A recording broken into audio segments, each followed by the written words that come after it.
Today marks the release of Fast and Furious 10 or Fast X, and now that the movie is here is my spoiler-filled thoughts. Fast X is not the best in the franchise, but it certainly isn't the worst either. This movie ranks right in the middle for me personally, and my updated and extended ranking is out now. Go check it out.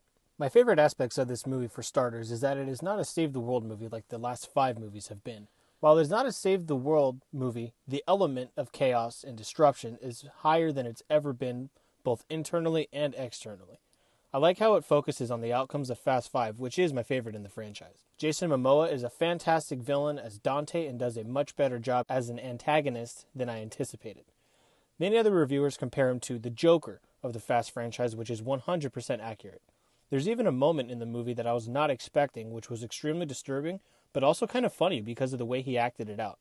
He certainly made this movie what it is and is the reason I would tell somebody they had to go see it. You can see where they are going with the future of this franchise towards an endgame scenario with bringing people back as soon as they had brought back Giselle at the end of this movie. So I'm sure eventually they will bring back Brian, Mr. Nobody, Elena, and who knows who else. My hope though is Jesse. Dante is starting to create a family of his own by the end of this movie, so I can imagine that the final fight in the entire series would be a car war between Dante's villain family and Dom's hero family, and I think Dom would essentially be what Tony Stark was to the Avengers in Endgame. What I did not like about this movie is that for being almost 2.5 hours, it felt rushed and packed, but also somewhat boring all at once, which I don't even know how that's possible.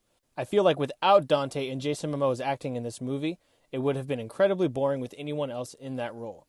In the second act of the film, all the way through to the end, there are constant 20-minute segments of the team in different areas with their own little missions, but they are all on the wanted list, so they have to do these missions while trying to remain incredibly stealthy. Along with that, it just jumps around way too much from team to team. When people compare this to Infinity War, I see where they are coming from. I just feel like the execution of a split team in Infinity War was much better and less choppy.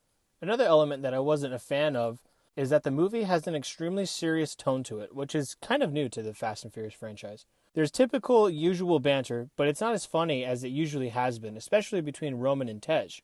They've always had banter, but in this movie, it seemed like, for whatever reason, they had beef in real life, and it just didn't work out the way I thought it would, and it was almost like they just didn't want to be around each other at all, which sucks because I've always liked their dynamic. They definitely try to take this movie way too seriously, but when you have the typical fast stunts that you've had for the past 10 to 12 years, once it got to the saving the world aspect, it's kind of hard to take anything seriously, and that is the main reason as to why I put it in the middle tier of my total rankings.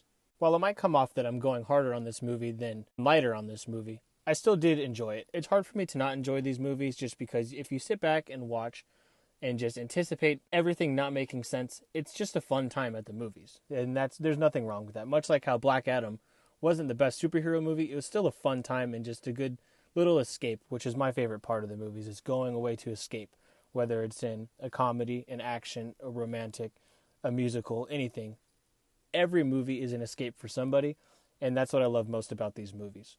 So it is in my middle tier ranking again, like I said. That extended ranking and updated ranking is out now, so go ahead and check it out. Let me know in the comments below what you thought about this movie and what your favorite and least favorite moments were. And when you check out my ranking, go ahead and let me know your personal rankings as well. Thank you, and see you at the movies.